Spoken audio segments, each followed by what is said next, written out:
नमस्ते दोस्तों, स्वागत है आपका हमारे YouTube चैनल हिंदी एस्पिरेंट में। आज की क्लास जो है वो हिंदी साहित्य के आदिकाल के कुछ महत्वपूर्ण क्वेश्चनों के साथ है। इसे हम प्रैक्टिस सेट भी कह सकते हैं। आप लोग इसके आंसर को ढक के और फिर आप लोग इसे खुद से पहले आंसर करने का कोशिश करिए और उसके बाद अगर जो नहीं हो रहा है वो फिर देख के आप लोग याद करिए। जितना ज़्यादा हम लोग क्वेश्चन को सॉल्व करेंगे उतना ज़्यादा हमारा तैयारी जो है वो स्ट्रांग होता जाएगा। तो देखिए यहाँ पे पहला क्वेश्चन है, हिंदी साहित्य इतिहास की नींव का पत्थर किसे कहा जाता है? तो हिंदी साहित्य इतिहास के नींव का पत्थर किसे कहा जाता है? The modern vernacular literature of Hindustan जो है इसे हिंदी साहित्य की नींव का पत्थर कहा जाता है। हिंदी साहित्य के प्रथम इतिहास ग्रंथ जो है वो कौन सा है? तो यही है the modern vernacular literature of Hindustan. और ये पुस्तक जो है इसके रचनाकार कौन है? तो इसके रचनाकार हैं ग्रियर्सन। आगे देखिए, हिंदी साहित्य के इतिहास का प्रस्थान बिंदु किसे कहा गया? तो प्रस्थान बिंदु जो है वो शिव सिंह सरोज को कहा गया है। नींव का पत्थर the modern vernacular literature of Hindustan को कहा गया है और प्रस्थान बिंदु जो है वो शिव सिंह सरोज को कहा गया है। डॉक्टर ग्रियर्सन ने अपने साहित्य इतिहास ग्रंथ लेखन में सर्वाधिक सहायता किससे लिया? तो डॉक्टर ग्रियर्सन जो है वो शिव सिंह सरोज से सर्वाधिक सहायता जो है अपने इतिहास ग्रंथ के लेखन में लिए हैं। नेक्स्ट है, modern vernacular literature of northern Hindustan में वर्णित कवियों की संख्या कितनी है? तो इसमें कवियों की संख्या है 952। कितने कवि हैं? 952 कवि हैं। हिंदी के विधेयवादी साहित्य इतिहास के आदम प्रवर्तक शुक्ल जी नहीं प्रत्युत्तर ग्रियर्सन है। यह कथन किसका है? तो यह कथन है प्रोफेसर नलिन विलोचन शर्मा का।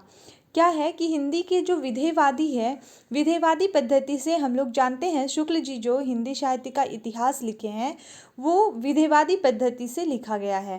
विधेयवादी पद्धति में जाति, वातावरण और क्षण विशेष पर ध्यान दिया जाता है। तो नलिन विलोचन शर्मा जी का कहना है कि विधेयवादी का जो प्रवर्तक है वो शुक्ल जी नहीं है बल्कि ग्रियर्सन है। नेक्स्ट है, the modern vernacular literature of Hindustan Hindi के अध्येताओं की दृष्टि का केंद्र बिंदु नहीं बन सका। ऐसा क्यों?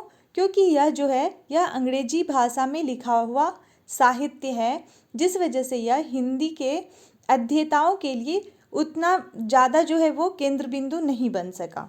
नेक्स्ट है, मिश्र बंधु विनोद में हिंदी साहित्य के इतिहास को कितने कालखंडों में बांटा है? मिश्र बंधु विनोद जो है, मिश्र बंधुओं की रचना है, ये कितने भागों में बांटा है? तो इन्होंने 5 भागों में बांटा है मिश्र बंधु विनोद को।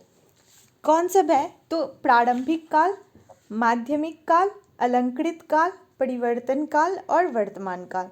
5 भागों में हिंदी साहित्य के इतिहास को बांटा है।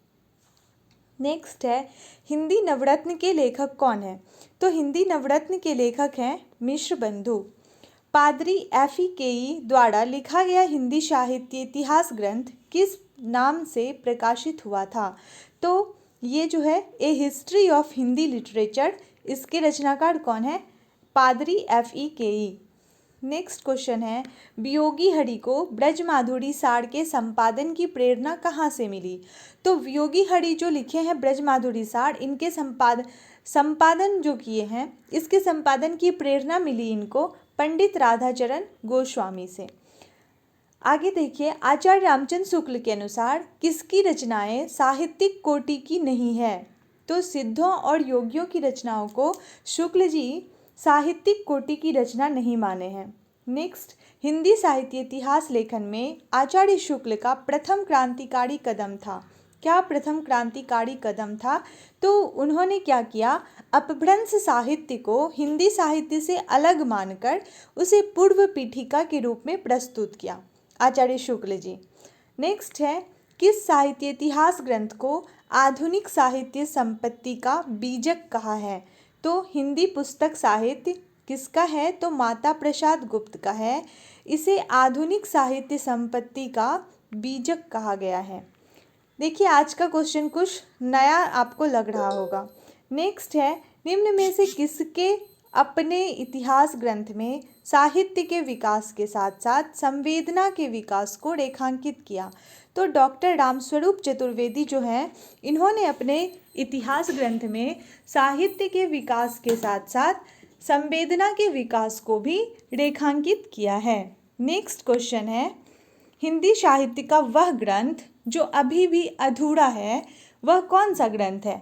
तो हिंदी साहित्य का आलोचनात्मक इतिहास जो है, और ये किसके रचना है? तो रामकुमार वर्मा जी का रचना है यह हिंदी साहित्य का आलोचनात्मक इतिहास, जो कि अभी भी अधूरा ग्रंथ है। नेक्स्ट है, जॉर्ज ग्रियर्सन ने हिंदी साहित्य का आरंभ कब से माना है?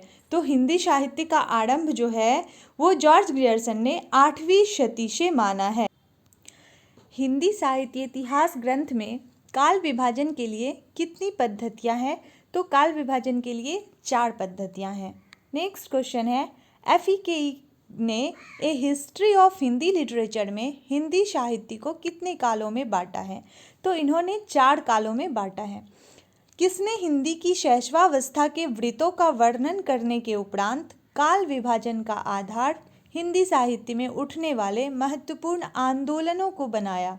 तो FEKE ने ऐसा जो है हिंदी साहित्य में उठने वाले महत्वपूर्ण आंदोलनों को उसके काल विभाजन का आधार बनाया है। नेक्स्ट है, हिंदी साहित्य के आदिकाल को अपभ्रंश काल किसने कहा?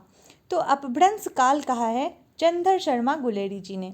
पंडित हजारी प्रसाद द्विवेदी ने भक्ति साहित्य से वास्तविक हिंदी साहित्य का आरंभ माना है, क्योंकि हजारी प्रसाद द्विवेदी क्या मानते हैं कि भक्ति साहित्य से ही वास्तविक हिंदी साहित्य का आरंभ हुआ है। क्यों? क्योंकि अपभ्रंशाभास हिंदी भक्ति काल तक आते आते काव्य भाषा के रूप में स्थापित हो जाती है और हिंदी का स्वरूप स्पष्ट होने लगता है। यानी कि भक्ति काल से ही, भक्ति साहित्य से ही हिंदी का जो वास्तविक स्वरूप है वह स्पष्ट होता है। नेक्स्ट क्वेश्चन है, आदिकालीन कृतियाँ जो कि मात्र नोटिस है वो कौन सा है? जयमंक जसचंद्रिका और कीर्ति पताका जो है यह नोटिस मात्र है। गोरखनाथ को पृथ्वीराज के समय का बताने वाले विद्वान हैं आचार्य रामचंद्र शुक्ल। गोरखनाथ के विषय में अगर हम लोग देखें तो इनके जो जन्म का है वो विभिन्न विद्वानों ने अलग अलग मत प्रस्तुत किए हैं। गोरखनाथ के समय के विषय में राहुल सांकृत्यायन ने 845 ईस्वी माना है। वहीं पे अगर हम लोग हजारी प्रसाद द्विवेदी जी को देखते हैं तो उन्होंने 9वीं शती माना है। हजारी प्रसाद द्विवेदी 9वीं शती मानते हैं और शुक्ल जी एवं ये रामकुमार वर्मा जो हैं ये 13वीं शती मानते हैं। रामकुमार वर्मा और रामचंद्र शुक्ल जी 13वीं शती मानते हैं और डॉक्टर पीताम्बर दत्त बर्थवाल जो हैं ये 11वीं शती मानते हैं। तो गोरखनाथ के विषय में ये जो है अनेक मत प्रस्तुत हैं। सिद्ध कवियों को संधा नाम किसने दिया? तो सिद्ध कवियों को संधा नाम दिया है अद्वैय वज्र तथा मुनि दत्त ने। अद्वैय वज्र तथा मुनि दत्त जो हैं इन्होंने सिद्ध कवियों को संधा नाम दिया। रेवंतगिरी रास के रचयिता कौन है? विजय सेन सूरी हैं रेवंतगिरी रास के विजेता। अपभ्रंश के भाषिक और व्याकरणिक रूप का स्पष्ट और सुव्यवस्थित विवेचन किसने किया? तो अपभ्रंश के भाषिक और व्याकरणिक रूप का स्पष्ट सुव्यवस्थित विवेचन किया है हेमचंद ने। डिंगल का सबसे पहले प्रयोग कहाँ मिलता है? डिंगल का सबसे पहला प्रयोग मिलता है राजा बांकीदास कृत कुकवि 32 में डिंगल का मिलता है।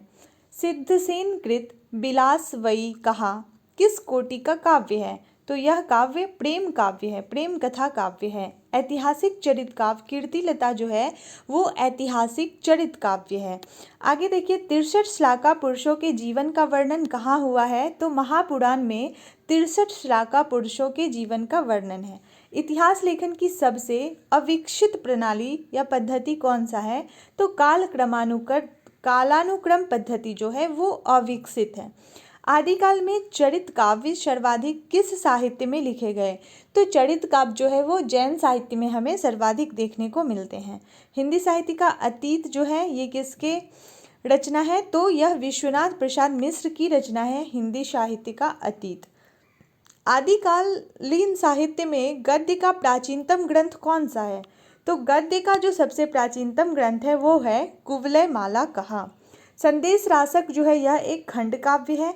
अपभ्रंश के प्रभाव से मुक्त जो है वो क्या है? खुमान डासो। खुमान डासो जो है ये किसका है? तो दलपत विजय का है और ये है अपभ्रंश के प्रभाव से मुक्त है।